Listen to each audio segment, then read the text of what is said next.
the optimal quotient child. So what kinds of quotients do we have in general? Of course, you cannot categorize one's capability by using just these terms, quotients. But what kind of quotients do you get in mind when you think of just quotient? Like maybe you just get intelligence quotient, IQ, right? And that is the most sought after quotient for children by their parents. Do you want to make your child smarter in their IQ, or do you want to make the child brighter and sharper and smarter? What you can do, what all activities you can do to make them brighter and sharper and smarter, right? So usually IQ is the most heard term in terms of quotients. But apart from IQ, there are a whole bunch of other quotients which are equally or maybe more important than IQ, right? So I'll be sharing my screen here, and I'll be showing to you what kinds of quotients do we have in any individual, and how you can enhance that or how you can nurture that in your child. So anybody watching this live, just hit me a hi in the comment section. Just bringing up my screen. Yes, so what all quotients do we have? I've listed 7 quotients here in this file. Just checking. Yeah, so let's start off. Let's start off with the first one, that is emotional quotient. So what is emotional quotient? It's maybe again, a common definition is controlling your emotions. It's not exactly controlling your emotion. It's about accepting and handling and dealing and acknowledging and processing the emotions. It's not about controlling your anger. It's not about how can I make my child stop from getting angry or something like that. It's about handling it. It's about dealing it. It's about managing it, right? It's about acknowledging it. It's about acknowledging the presence of it. It's about acknowledging the need behind that emotion. If the emotion is anger, what is the need behind this emotion? So there's a whole bunch of thinking that you can do behind emotional quotient. So yeah, what is emotional quotient? I think I've just written down some definitions here. It's about recognizing their own emotions and of others, and discern the difference between feelings, label them appropriately, use emotional information to guide thinking and behavior, and manage and adjust emotions to adapt to environments or achieve one's goal. So yeah, let's come back to the context of a child. What are the emotions that we see, maybe in yourself or in your child? So it could be happy, sad, excited, frustrated, tired, angry, and there could be many more. So, and the behavior, when the child is excited, maybe the child is showing what do we say? It's not actually hyperactive, but the child is showing her excitement through her body language. Maybe she's jumping, she's stomping, she's running here and there. So again, the behavior could be irritating to the adult, but for the child, the need for that behavior is the emotion of feeling excited for something, right?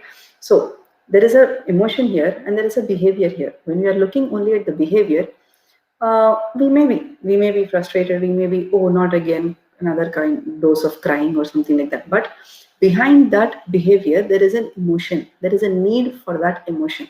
So once we do not stop our connection or stop the way how long you see, you don't stop it right at the behavior, but you see beyond what's there, what is actually causing that behavior. That is when you will make a connection to the child. So that's about connecting to the emotions, understanding the needs and all of that stuff.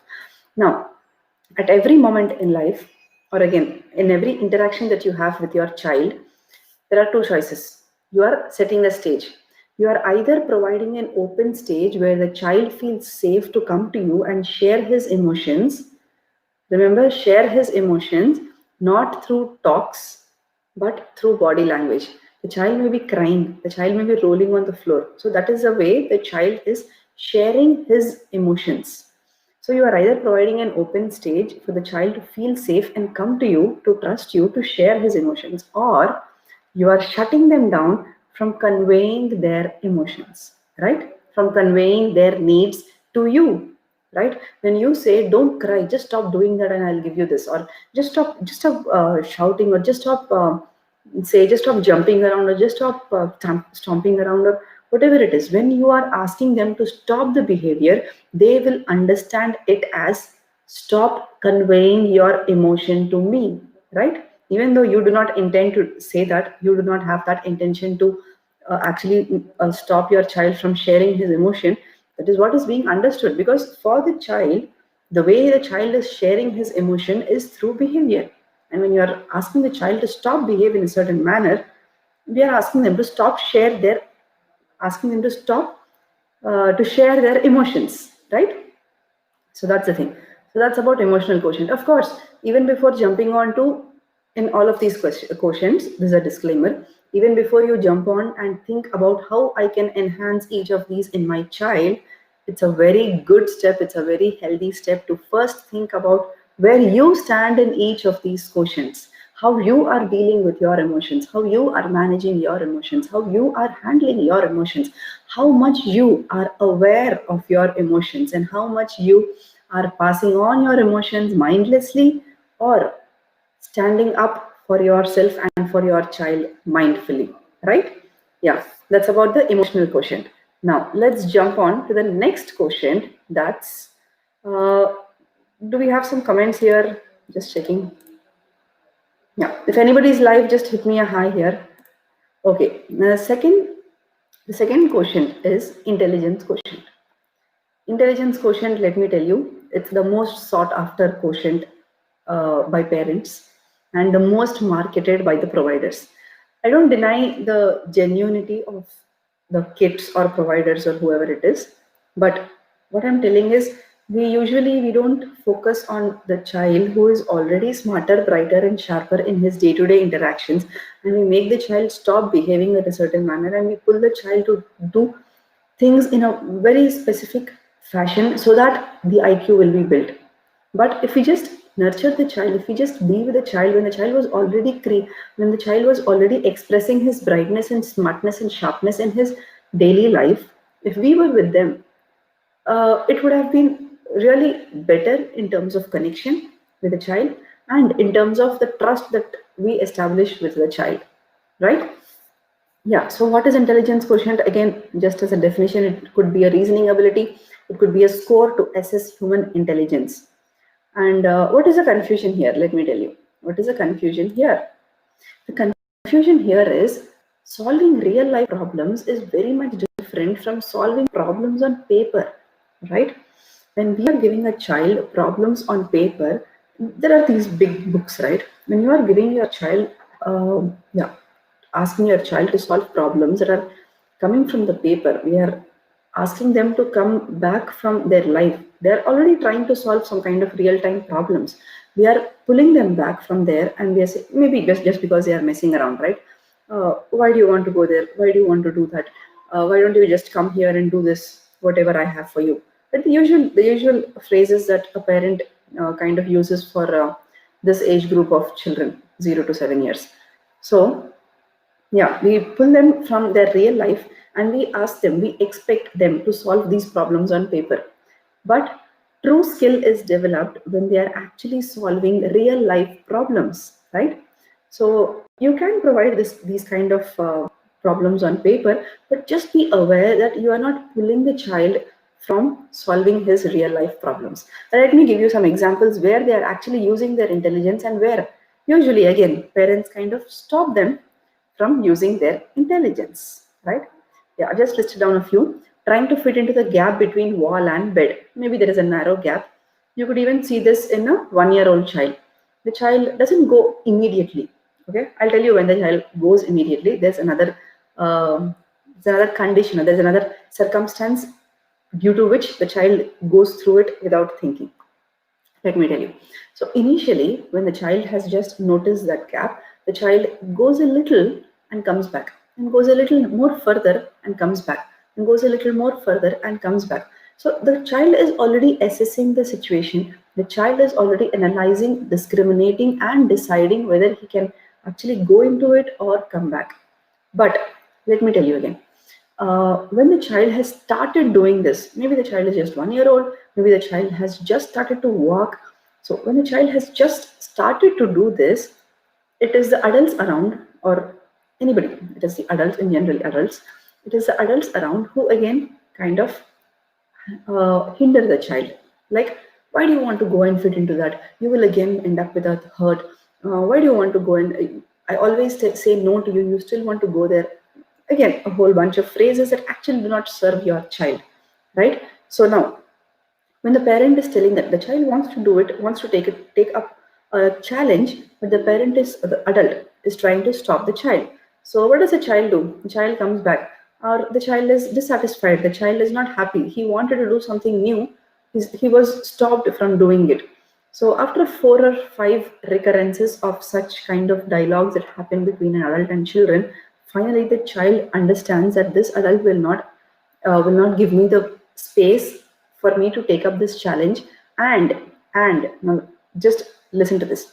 And when the parent is not around, or when the parent is just walking from another room, the child wants to just rush through that narrow pathway before the parent watches him. Because what has happened, nature, by nature, the child wanted to take this up as a challenge, but there is some force that is stopping the child. The child now he does not have so much time to assess and think and analyze and discriminate and decide, right? All he wants to do is just go through that before my parent sees. That has become his aim now. The goal has changed. Do you see that? The goal has changed. So yeah, coming back to intelligence quotient, your child is already intelligent. Your 1 year old, your infant was already intelligent to use his own ability to think and discriminate and decide. Just the environment around, the dialogues that happen between the adult and child are either nurturing this inherent intelligence or are hindering the child from using his intelligence. Do you get the difference? Yeah. So yeah, the same thing, similar examples are trying to balance their body on a narrow step or on a railing, trying to measure sand and rice sand play or kitchen. So whenever children are doing this, they are using their intelligence, right? And when we ask them to stop doing it, we are asking them, or stop mess around, we are asking them to stop being messy or being naughty or being maybe throwing things around. We are asking them to stop, to think, to stop using their intelligence, right? And then trying to pick for a suitable sized container for the food item. Maybe they want to go and grab a cup, but then in this process, they have dropped a 10 other spoons or a combination of spoons and bowls and cups and whatever it is. And then there is a voice that's coming up from an adult. Oh, what do you want? You can just tell me, I'll give you. Why do you want to mess around? Or something, some kind of disturbances that usually tend to come up in an adult's life because of various other reasons that are going on in an adult's mind, right? Yes, to state reasons, there would be plenty. There would be plenty. But um, yeah, are these reasons stopping the child from utilizing his own intelligence, or are we actually helping the child? Right? And then recalling memories or information from more than a year back. Yeah, you also see children maybe recalling some kind of incidents or memories that have happened to them, maybe a year back, 2 year back. So they also have this kind of memorizing skill, though they don't actually memorize consciously. They do have that kind of memory power that kind of brings back certain memories to them, right? Yeah. So that's about intelligent quotient. So the key thing is, what is real problem solving? What is true problem solving? How are you supporting your child in that? And what kind of resources are you going for to build this intelligence quotient? So even before you are going for any resources, just make sure you are already being with that original genius that your child already is, right? Yeah, that's the intelligence quotient.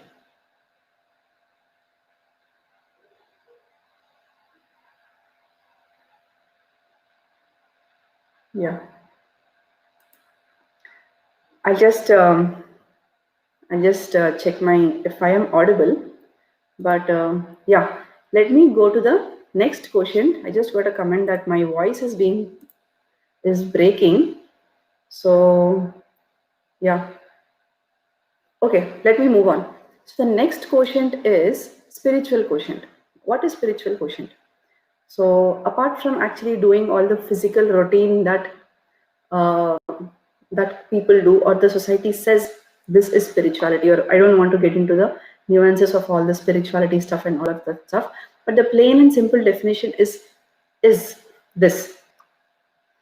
So we are all not just physical beings, we are all spiritual beings. So do you know your spiritual self? Are you connected to your spiritual self? Are you connected to the spirit within you, right? Or are you just thinking life is all this, just the physical body, and just the it's just filled with the conflicts that we have with our children, with the other family members, and this is just life. Life is so tough, life is so hard, right? So what is it that you think about life? So our life is not just limited to the physical environment or this physical being that we have. This is just a role that we are playing, right? So yeah, no, again, as a parent, are you first connected to yourself spiritually? Are you connected to your spiritual self? Do you realize the spirit that is within you? Do you realize the intuition, the gut, the soul, the spirit, the whatever it is that people call it? Do you connect to your own self? That's the main question. And then how can the next question would be, the next step would be, could be, how can you connect to your child spiritually? Right? Again, spiritually means you are connecting not just the physical being that your child is, but you are actually honoring, you are respecting the spirit that has taken the form of that physical being that your child is. Right? So just as you have a reason for your existence, so we are all spiritual beings, and we have taken up this form of a human body, and we have a reason for our existence. Likewise, in a similar fashion, your child also has a reason for his existence. So we have to honor that spirit within your child, that soul, that life energy that is present within your child, and that is what is actually making him do or making him live however he is living, right? So before you can connect your child spiritually, you should also be connecting to your spiritual self, to your self spiritually, to your spirit, right? Yeah.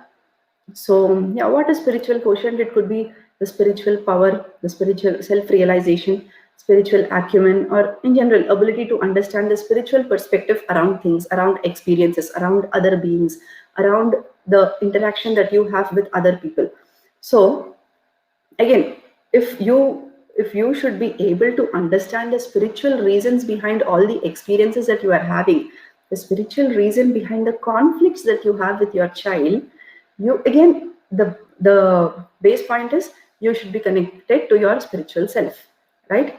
And if you want to enhance the spiritual quotient in your child, again, the base point is you have to enhance your own spiritual quotient, because again, however we are is just transferred to how the child is being brought up, right? We cannot kind of we when we what we are playing roles of various personalities in this lifetime.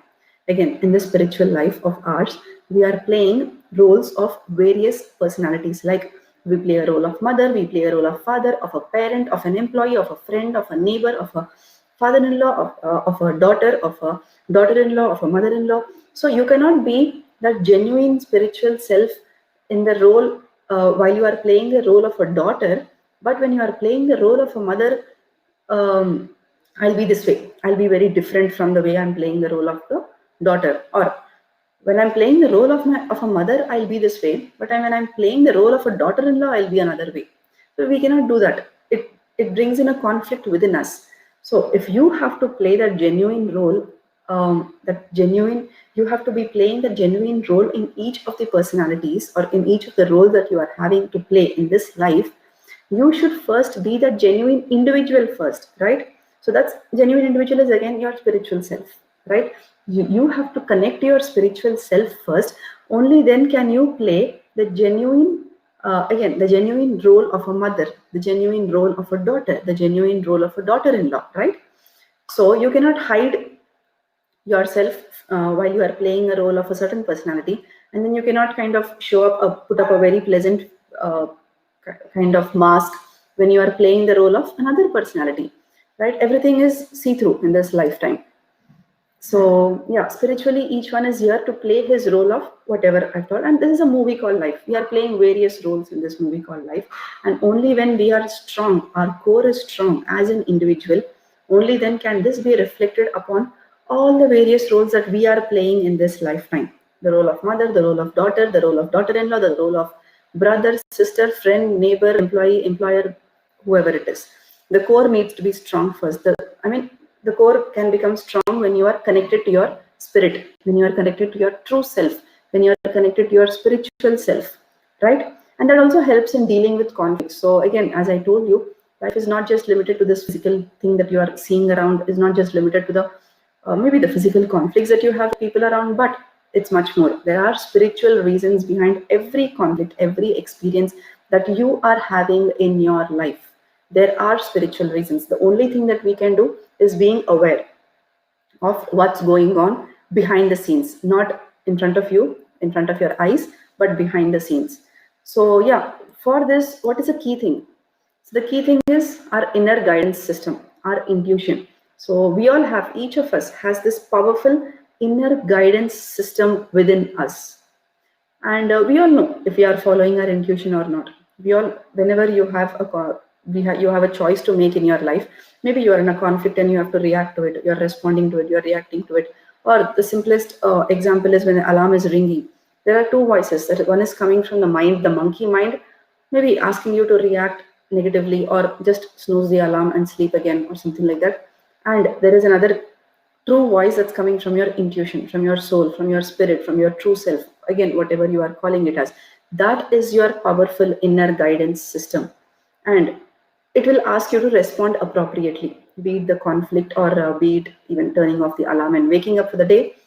Your intuition is asking you to respond appropriately, while the monkey mind here is asking you to react haphazardly, negatively, or spontaneously, or instantaneously, or based on your pain body, or kind of blaming people, blaming environments. Oh, that person did that day point of time, so this time you have to do this. Only then will you be happy about it. So that's all coming from the ego bodies, from the pain bodies. So yeah, again, getting back. And when you're actually reacting based on your monkey mind, we're not happy with it. We end up having a heavy head and a painful heart. So that means again there is a conflict between within us, and all these are signs that you're not listening to your intuition. So this intuition that we have inside of us, the soul, this voice that's coming from your soul, is a powerful inner guidance system. So only when, again, when you if coming back to parenting, if you got to respond lovingly, if your response should be appropriate to the child's, to that situation. Maybe your child messed around, maybe spilled oil, spilled water, spilled whatever it was. So the answer should be coming, or your response should be coming from your inner guidance system. That will happen. It's already giving you, it is already answering to your needs. But we won't be able to listen to that frequency, because we are always listening to this frequency that's coming from our monkey mind, based on various limiting thoughts and false beliefs. So yeah, are we using it? So are we using the presence of this powerful inner guidance system within us, is the question. And do we gift enough space and time for the child to use it? So just as how I am telling that you have, likewise your child also has an inner guidance system, right? For the child to be able to connect to her or his own spiritual self, that inner guidance system, then the child needs to be given certain time, certain space, freedom, or uh, just some kind of space and time for the child to process whatever is happening within the child, right? So again, if you come back to like infancy or very young children, they are already being guided by their intuition a lot. Like they stop it when their tummy is just 70% full. So again, spiritually, we all need to eat just 70% to 75, 80% of our tummy. It's we who kind of keep force feeding the child, right? And now there are paid classes for which adults take to learn mindful eating, where again they are being taught that we have to eat only 70% to 80% of our tummy. That's what the child has already been doing, but somehow that's what the child is already being guided by his or her own inner guidance system. But somehow again humans go off the track based on various influences. And yes, we get back on track also. So yeah. So now, yeah. So are you supporting your child in his journey of already being connected to his or her spiritual self, or are you again pulling the child back to where you are standing? Is the question that you have to analyze, that you have to answer to your own self. Now, the fourth quotient that I would be opening up is creative quotient. So, what is creative quotient? Creative quotient is creative intelligence, yeah, the ability to create. So again, creative quotient is not coloring the leaf only with green, is not using the same colors that have been mentioned in the copy color book, is not coloring the tomato just red, is not coloring the lady's finger just green, is not, most importantly, is not coloring between the lines, right? Creativity is just about creation. Whatever they are creating, even if they are kind of just blabbering and singing a song, may not be a song in terms of an adult's definition, but they are maybe using their voice. It is creation. They are creating a tune, they are creating sound, they are blending sounds, they are creating a music, they're creating an imagination, right? I mean, they're creating something out of their imagination. So whatever was there in their mind is coming out in the physical reality. That itself is creation, right? 3 year olds or 4 year olds, they're just kind of we could say blabbering, but they actually are singing. If you ask them what are you doing, they will say I'm singing a song, but it's not a song according to the adult. So there lies a difference now, where even I am unable to explain the difference. But the point is this: I cannot use this word blabbering, I cannot use the word song, because you may take it as a song. So it's something that children sing, but something that the adults do not understand. Yeah, let me put it that way. So even that is creation, right? So yeah, and it comes from imagination. The power to imagine and to create from one's imagination is, let me tell you, is gifted to humans. That's a gift to humans. And all these successful inventors, or whoever they were and they are, all these successful people, all that they are doing is they have the courage to imagine something new, something different, something weird, something crazy in their mind here, right? So now, when the child is being told that you will get 10 on 10 if you color it between the lines. You will get 10 on 10 if you color tomato with red and lady's finger with green. You will get 10 on 10 if you color leaves with green leaf. Okay, all that stuff. We are drawing a box around the child's mind, right? The child wanted to think beyond the box. We are drawing a box around the child's mind. And when the child is 12-year-old, 13-year-old, 20-year-old, we are wondering, why is my child just like another child? He's not thinking out of the box.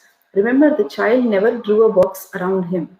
It was the adult, due to societal influence, due to societal pressure, or whatever it is.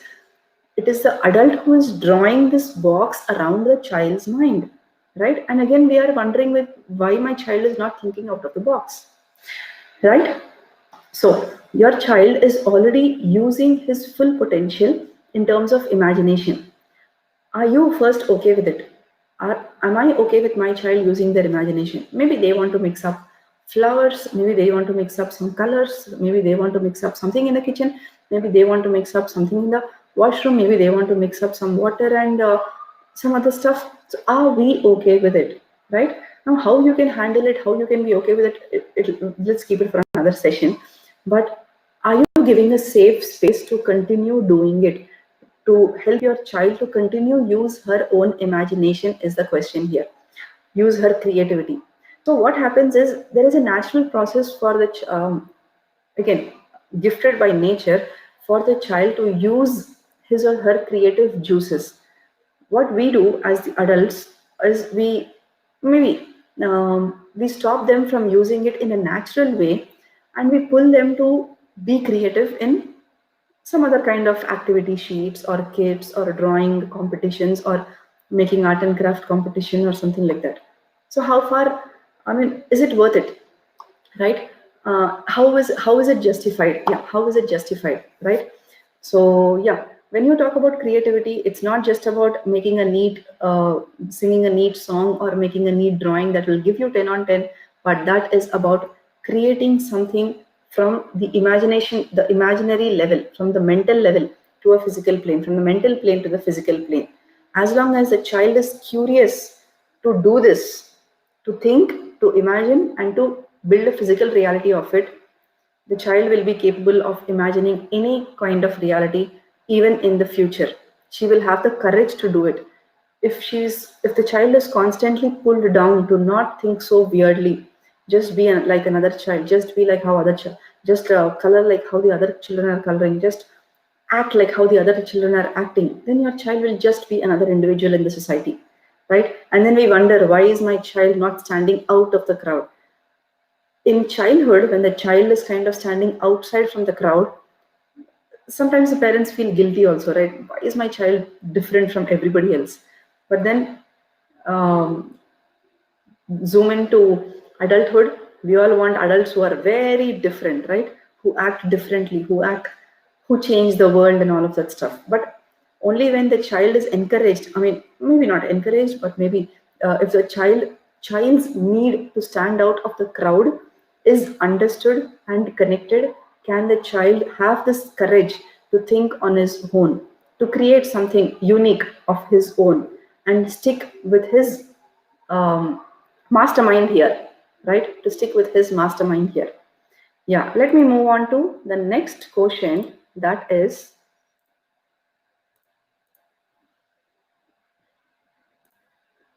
adverse quotient.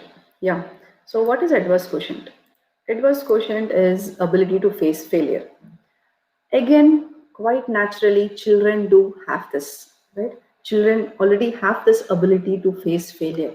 So let me give you some examples. Maybe the child is building a building using Lego blocks, or the child is laying a towel over the floor.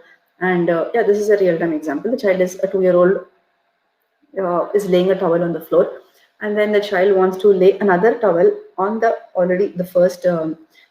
formerly layered towel, right in the correct alignment. So she doesn't want to disturb the bottom layer. But obviously it was not possible in the first attempt. The child put it again, it was moved. The child put it again, it was moved. Now slowly that kind of inability, or it's not actually inability, but slowly that kind of not being satisfied with the outcome was being shown on the child's face. So the child maybe would be screaming, "Oh, I'm not able to do this." Ooh, ooh, some kind of sounds which may be disturbing to the adults around. And then the adults around would say, "What are you doing? Why do you want to do that? Just come here and do this. Just come here for dinner. Just come back to me. Or, okay, I'll do it for you," or whatever it is. But in that process, your child was dealing with failure, right? The child was learning that failure is common. Your child was also learning that trying after failing is what is necessary, right? So when we see an ounce of discomfort in the child, just because that kind of cries or that kind of tantrums is uncomfortable to our ears, we may be pulling back the child. We may be saying, "Oh, just stop it and come here. I'll give you a nice toy. I'll give you something sweet to eat, or I'll give you this chocolate. I'll give you this to eat." But the child is already learning how to deal with failure, how to handle failure in these attempts of hers, right? So these are just some examples. You can just think of it even while building structure with Lego blocks, and then maybe if the structure is correctly formed, maybe the child is applauded, saying good job," and claps and all of that stuff. And most importantly, when there is a competition, and when the child, obviously there is prize for first few members, and the children who are, even if it's not a competition, even these sticky stars that teachers give to students from kindergarten, 4-year-old, 3-year-old, 5-year-old, they are kind of just finishing their lunch just to get that sticky star. Again, there is a conflict in, there is a mismatch in what kind of message that we are passing on to the child, right? This kind of rewards and punishment, they cannot bring up this kind of ability to face failure in the child, right? All that the child wants is a sticky star, that's all. Because people who get sticky stars are being praised in the class, are being praised by their parents when they come back home. So obviously there's a kind of there's a kind of observation that the child has made in this achievement called getting a sticky star if you finish the lunchbox, getting a sticky star if you say come first in the race, or getting a sticky star if you finish writing A to Z, something like that. So ultimately, it's not about just about winning, but ultimately the natural ability that children have to deal with failure, to face failures, is again hindered, right? Is impaired. So yeah, again, just a disclaimer or a recall. Whatever quotient you would want to enhance in your child, just assess how you are doing in that quotient, right? So it has to start with the parent first. And then the next one is U quotient. So U quotient is self-awareness. So it's about knowing when you are hungry, knowing yourself when you are angry, knowing when you are tired, knowing when you are thirsty, knowing when you are frustrated, knowing and taking the right action, right? Or not taking any action, depending on what your mood is. So it's about, yeah, self-knowledge, personal intelligence, self-development, self-growth. So yeah, you could again first understand where you stand in this kind of U quotient and how you can help your child. Maybe you can just have a discussion with your child and just discuss about already. Yeah, your child already knows how much after eating, how much the child is kind of full, when the child is hungry, when the child is tired. Maybe you can just having a conversation around it will help your child to again to communicate his needs to you, right? So and some kind of other discussion that you can have, maybe journaling is a very good thing. Maybe I kind of writing out statements like I love my body, I love the way I am, or whatever it is about yourself. You can just kind of write some positive affirmations about yourself, and also encourage your child to write such things, or just you could write for your child. Maybe if your child is not able to write, you can just have a discussion around it and you could be writing for your child. So this is a kind of awareness that we have upon one's own self, right? Not just emotional, but various other aspects of awareness that you can have on your own self. And then the next quotient is the Y quotient. So what is Y quotient? Y quotient is ability to define and pursue meaning in every experience. So life could be a big thing for you. So just break it down. In every experience, there is a why to it. There is a reason for it. There is a meaning for it, right?